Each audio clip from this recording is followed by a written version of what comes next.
Paris Olympic में Israel ने सुरक्षा को बढ़ा दिया है। अपने खिलाड़ियों की सुरक्षा बढ़ाई है इजराइल ने। हानिया की मौत के बाद सुरक्षा को और बढ़ा दिया गया है। पहले भी इजराइल के खिलाड़ी बाकी तमाम खिलाड़ियों की तरह एक जगह नहीं रुके हैं, बल्कि उनके लिए अलग इंतजाम किया गया है। अब उनकी सुरक्षा को और बढ़ा दिया गया है। अब सवाल यह है कि इस्माइल हानिया के मारे जाने के बाद हमास की कमान कौन संभालेगा। इस बीच हमास के जिस खूंखार कमांडर का नाम अगले हमास चीफ के रूप में सामने आ रहा है, उसे हानिया से भी खतरनाक माना जाता है। उस हमास लीडर का नाम है याह्या सिनवार।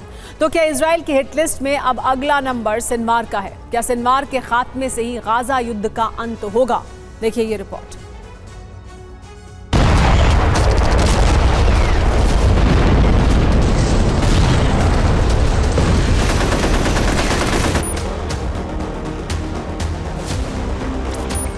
इस्माइल हानिया के मारे जाने के बाद गाजा में अब इजरायली सेना का रास्ता और साफ हो गया है। गाजा में इजरायल के ऑपरेशन तेज हो गए हैं।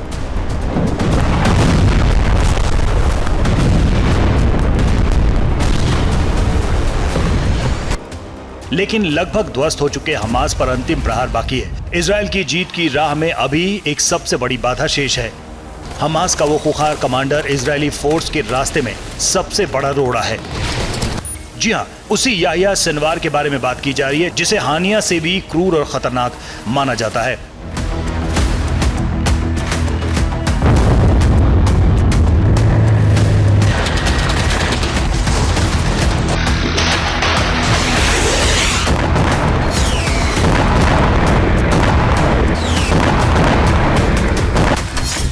मीडिया रिपोर्ट्स के मुताबिक याह्या सिनवार को हमास की कमान मिल सकती है।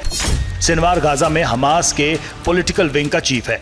सिनवार को गाजा का लादेन भी कहा जाता है। सिनवार की भूमिका एरिया कमांडर के तौर पर रही है। हानिया के बाद सिनवार इजरायल का अगला टारगेट होगा। सिनवार की हर गतिविधि पर मोसाद की नजर है। तेहरान में इजरायल की स्ट्राइक में हानिया के मारे जाने से हमास के अंदर ऊपर से लेकर नीचे तक बेहद मायूसी है। हमास चीफ के मारे जाने के बाद हमास के लड़ाकों और कमांडर्स का मनोबल टूट चुका है। ऐसे में गाजा में लड़ रही हमास की ब्रिगेड मिस्र और ईरान भाग सकती है। विदेशों से भी हमास को खत्म करने की चुनौती मिल रही है। हमास लड़ाकों तक हथियार पहुंचाना मुश्किल हो गया है। ईरान पर बढ़ते दबाव से हमास की गतिविधियां कम होती जा रही हैं। इसी बीच हमास के कई बड़े कमांडर्स के मारे जाने से उसकी कमर टूट चुकी है।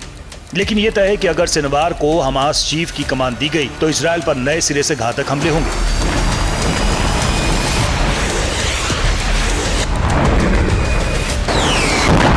Bureau report TV9 Bharatvarsh.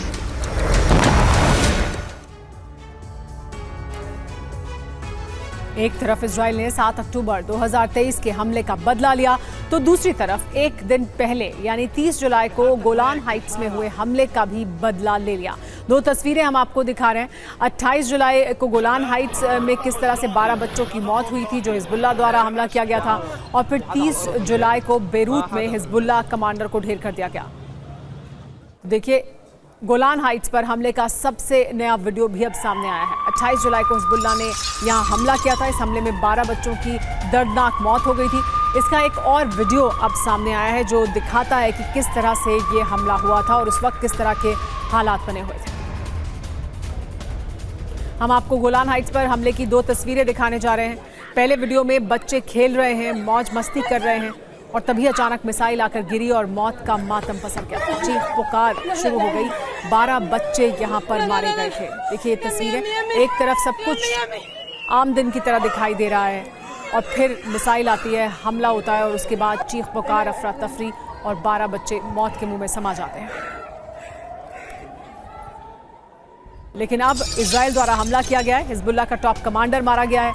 Israeli हमले में मारा गया है फौद शुकर।